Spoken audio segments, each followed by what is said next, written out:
Assalamualaikum warahmatullahi wabarakatuh.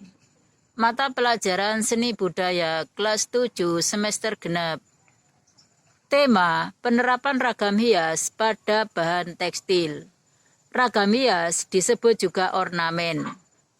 Ornamen adalah hiasan berbentuk karya seni rupa. Jenis bahan tekstil. Jenis bahan tekstil ada bermacam-macam. 1. Serat alam, berasal dari tumbuh-tumbuhan. 2. Serat buatan, termoplastik, merupakan bahan tekstil yang berasal dari serat buatan. Contohnya dakron, polister, nilon. Serat galian adalah bahan yang berasal dari dalam tanah. Contohnya asbes, logam, benang logam. Serat logam lebih banyak digunakan untuk membuat bermacam-macam jenis benang. Contohnya benang emas, benang perak, tembaga, aluminium. Sifat bahan tekstil. 1. Katun. Katun bersifat hidroskopis, yaitu menyerap air, mudah kusut, kenyal, dalam keadaan basah kekuatannya bertambah lebih kurang. Wol. Bahan wol memiliki sifat sangat kenyal, hingga tidak mudah kusut. Sutra. Bahan sutra memiliki sifat lembut, licin, dan berkilat.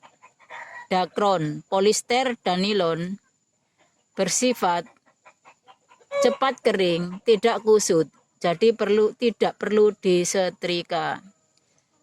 5. Brokat, lem, dan songket. Bahan tekstil yang berasal dari brokat, lem, dan songket tidak mudah berubah warna, tidak mudah kusut, kurang menyerap air. Jenis dan bahan pewarna tekstil. 1. Soga. Soga merupakan bahan pewarna alami yang berasal dari pohon soga. Kayu kuning, warnanya kuning. Alpukat menghasilkan warna hijau dan coklat.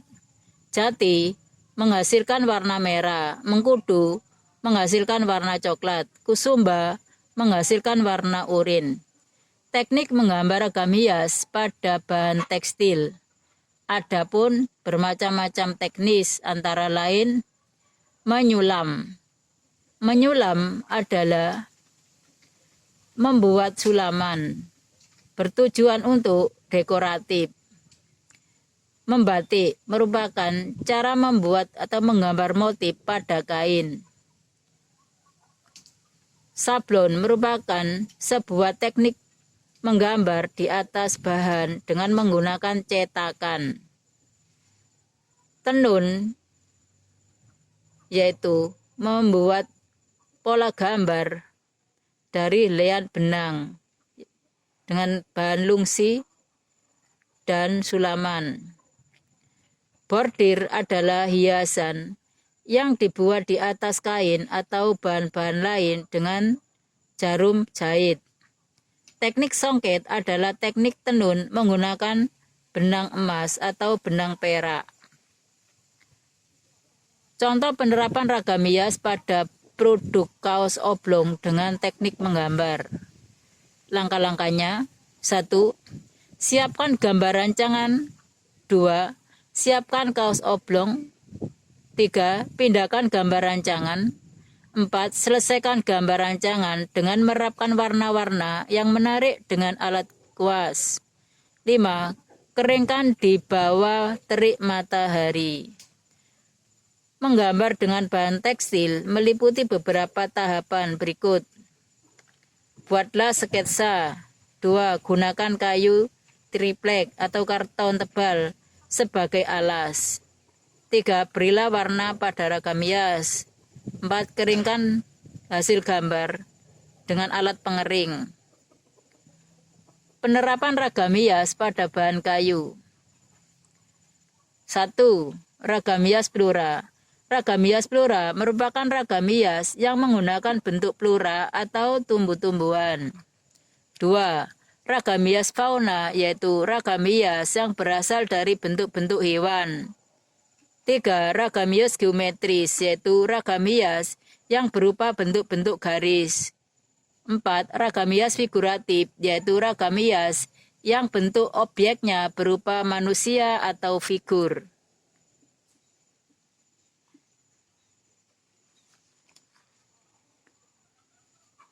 Alat-alat yang digunakan untuk memahat itu ada beberapa macam pahat. 1. Pahat kuku. Pahat ini berbentuk lengkung seperti kuku. 2. Pahat lurus. Pahat ini digunakan untuk mengerjakan bagian yang lurus. Pahat lengkung atau setengah bulatan. Pahat lengkung digunakan untuk mengerjakan bagian-bagian yang cekung yang tidak dapat dikerjakan dengan pahat kuku. Pahat miring. Pahat ini digunakan untuk membersihkan pada sudut-sudut selas ukiran, meraut bagian-bagian yang diperlukan. Menggambar ragam hias ukiran. 1. Pemotongan kayu utuh. 2. Menggambar pola ukiran.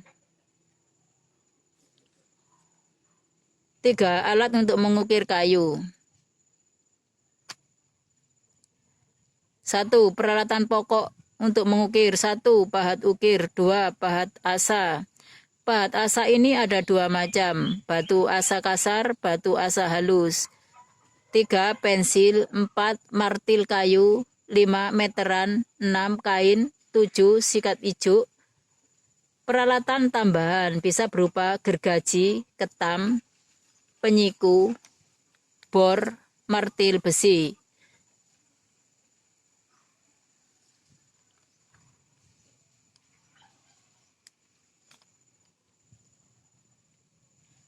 Melukis bahan hias di atas kayu antara lain bisa dikerjakan sebagai langkah-langkah berikut. 1. Menyiapkan bahan dan alat. 2. Menyiapkan bahan kayu. 3. Membuat rancangan. 4. Memindahkan gambar. 5. Menerapkan cat. 6. Memberi lapisan vernis. Langkah mengukir kayu. 1. Persiapan. 2. Proses pengerjaan. Langkah-langkah mengukir. 1. Pemahatan kayu. 2. Pelebaran garis. 3. Dasar ukir. 4. Gerabahi. 5. Matut. 6. Benangi. 7. Mecahi. 8. Penghalusan. Bentuk ukiran kayu. 1. Jenis ukiran tembus. Ukiran tembus berbingkai. Ukiran tembus tanpa bingkai. Jenis ukiran tak tembus. Motif dan ragam hias pada ukiran kayu. 1. Motif pengulangan. Motif pengulangan formal, yaitu motif pengulangan formal biasanya bentuk desain suatu motif yang disusun dari satu bentuk motif. Motif pengulangan informal. Motif pengulangan informal yaitu bentuk desain suatu motif yang terbentuk dari susunan motif yang sama namun terjadi berbagai variasi.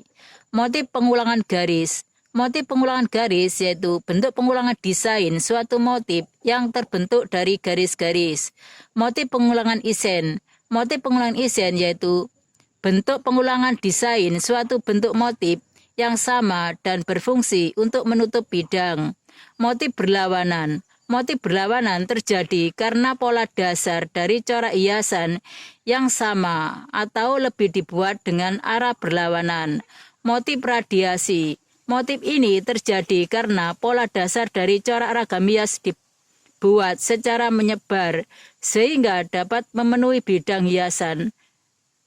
Motif setilasi. Bentuk ragam hias ukiran kayu seringkali dibuat secara abstrak atau disetilasi atau digayakan. Macam-macam setilasi. Setilasi tumbuhan. Salah satu bentuk setilasi dari tumbuhan bermotifkan berbagai bentuk tumbuhan yang telah disetilasi atau digayakan. Setilasi binatang, yaitu yang distilasi yaitu dari bentuk-bentuk binatang.